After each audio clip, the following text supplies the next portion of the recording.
Ayan po mga idol, konting sharing lang po. Ito po yung sa Victoria Tarlac na i-deliver nating fingerlings, 5,000 pieces, na ang sukat ay 4 to 5 inches.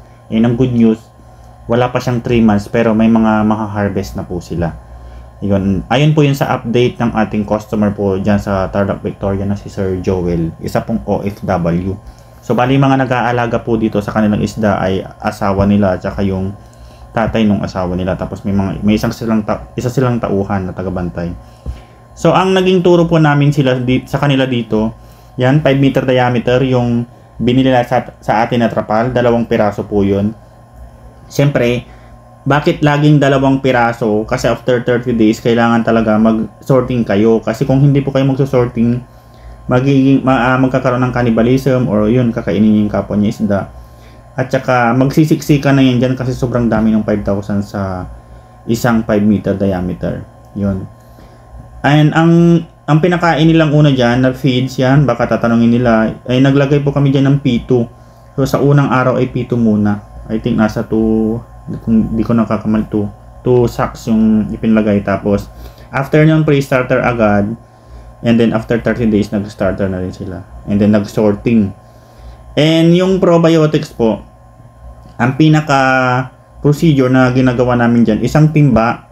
So maglalagay kayo ng 1 kutsarang probiotics, yung aqua maintenance. And pagkalagay nyo dun sa timba, pwede nyo siyang i-activate within 48 hours bago gamitin, or pwede na rin gamitin agad-agad na. Ayan, so ang paraan doon ay doon po kayo kukuha, doon sa timba namin nilagyan kayong 1 kutsarang probiotics ng pangbabad nyo sa feeds. And pag lumambot na yung feeds, umalsa na, tsaka nyo papakain sa isda. Ayan, so kailangan makonsume nyo yun within 24 hours. Kasi umaga, hapon, pagka siyempre hapon tapos na kayo nagpakain, may natitira pa dun sa timba na may probiotics, ibubuhos nyo na po yun sa inyong pan. And then, pagka gagamit ulit kayo, maglalagay ulit kayo ng another 1 kutsara. So, everyday po yun, 1 kutsara, 1 kutsara, 1 kutsara, everyday. Yun po yung naging procedure. So, yan ang naging resulta. Mabilis pong lumaki yung isda, tsaka mapapansin nyo rin mataba sila. Ayan, malalakas.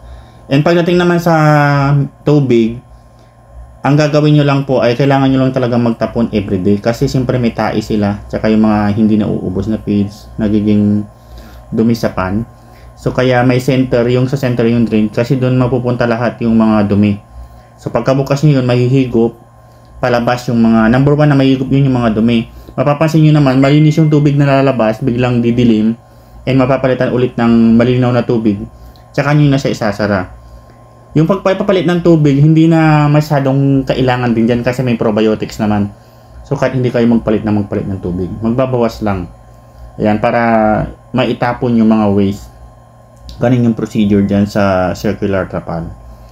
Ayan, minsan kailangan din mag-reset kung siyempre nagka-problema, nagka-punggos, may mga namatay, siyempre hindi kayo matanggal ng mga dumi dyan sa loob. Or kailangan natin siyang asinan, that time na kailangan mag 100%. So dyan naman po yung, siyempre kailangan may mga nag-guide sa inyo, may online support kayo, may nagme-mentor sa inyo, may gumagabay. Yun po ang kagandahan. Sa kanila naman, nakapokus tayo, siyempre lahat ng items na ay nabili sa atin. So beginner din sila, so supportahan natin sila. Ayan. Hanggat sa marunong na silang mag-alaga. Yun po. Thank you, Kapisda.